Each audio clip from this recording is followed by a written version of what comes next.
Hi everyone, my name is V. Lee, and today I'll be presenting my leadership case on Balenciaga's advertising scandal.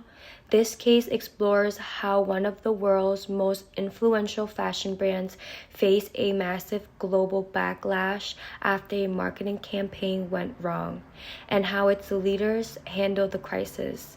I'll analyze the event through the lens of ethical leadership and highlight what Balenciaga's executives did well, where they failed, and what lessons a leader can take away about responsibility, transparency, and values in today's digital world.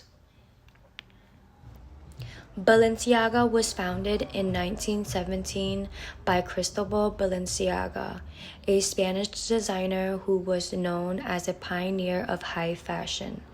Today, it's part of the Kering Group, which also owns Gucci and Saint Laurent. The brand is famous for avant-garde designs and for campaigns that push creative boundaries, sometimes crossing the line between artistic expression and controversy. Since 2015, the creative director Demna has built Balenciaga's edgy identity, emphasizing streetwear, irony, and shock value as a form of luxury branding. Understanding this background is key because the same culture of risk-taking that made Balenciaga relevant also led to the scandal that tested its leadership. In November 2022, Balenciaga launched two ad campaigns that triggered immediate outrage. The first featured children holding teddy bears dressed in bondage-style leather accessories, as you can see in the photo on the left. The second, part of a separate collaboration, displayed a court document related to child pornography laws in the background. Online audiences accused Balenciaga of glamorizing child exploitation. The outrage spread across Twitter, TikTok, and Instagram within hours. Celebrities distanced themselves, parents boycotted the brand, and hashtags like #CancelBalenciaga trended worldwide. For leaders, this became a crisis of ethics, oversight, and judgment, raising the question of how such content could pass multiple approval stages in a global luxury house. To understand this situation, we can apply ethical leadership theory, which, as Brown and Trevino explain, centers on honesty, fairness, and moral responsibility. Ethical leaders set the tone for an organization's values.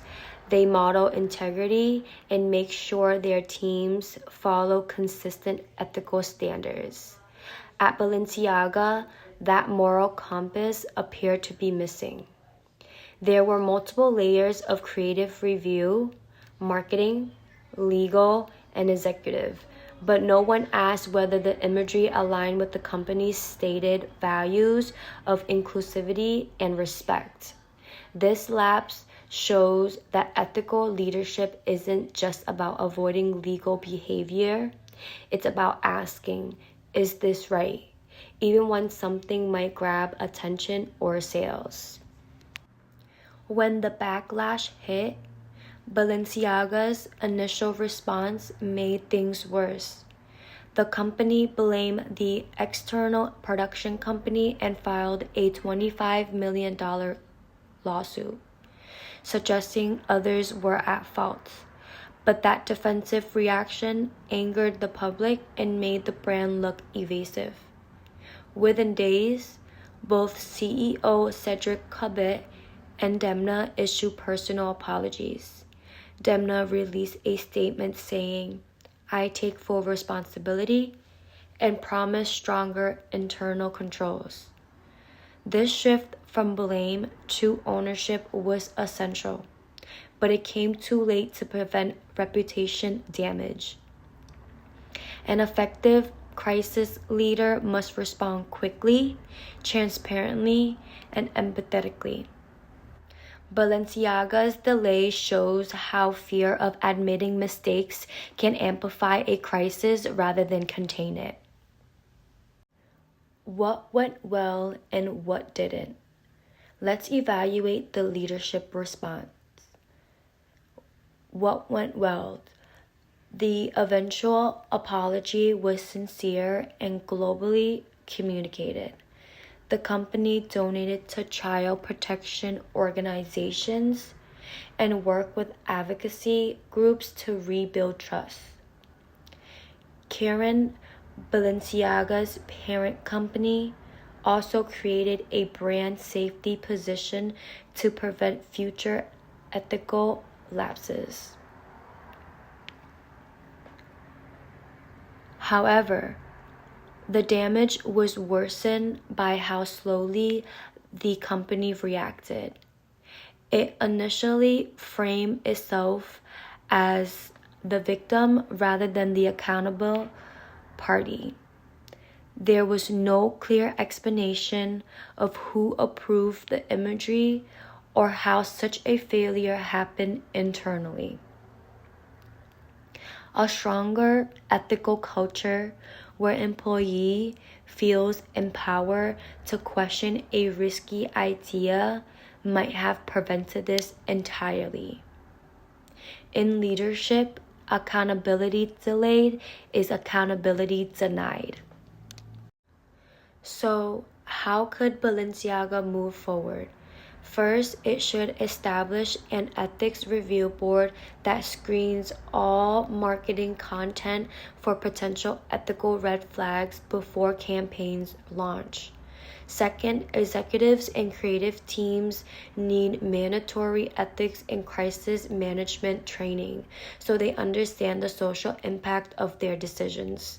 Third, Balenciaga's leader could adopt servant leadership principles, listening to stakeholders, acknowledging harm, and prioritizing the well-being of affected communities over profits. Finally, transparent communication is key.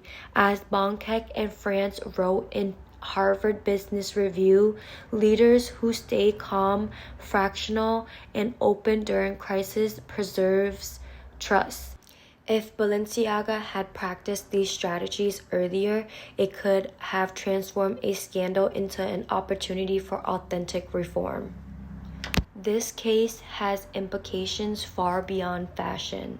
In today's digital era, leadership and ethics are instantly visible to the public.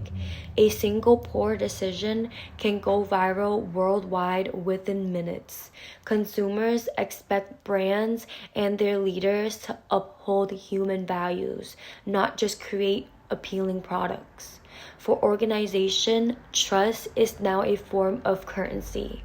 Companies that integrate ethical leadership into every decision build stronger relationships with consumers, employees, and society. Balenciaga's failure reminds us that creativity and responsibility must coexist. Innovation without ethics is unsustainable. In conclusion, the Balenciaga scandal illustrates how leadership failures in ethics and accountability can quickly spiral into global crisis. It also shows that rebuilding trust requires humility, transparency, and consistent values-based action. Leaders must not only apologize, but also change systems to prevent similar lapses.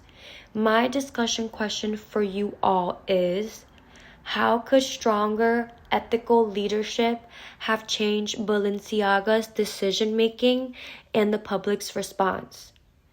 Think about whether a proactive ethical culture could have been prevented the scandal, or if it would have at least earned the company more forgiveness from the public. I look forward to hearing from you guys.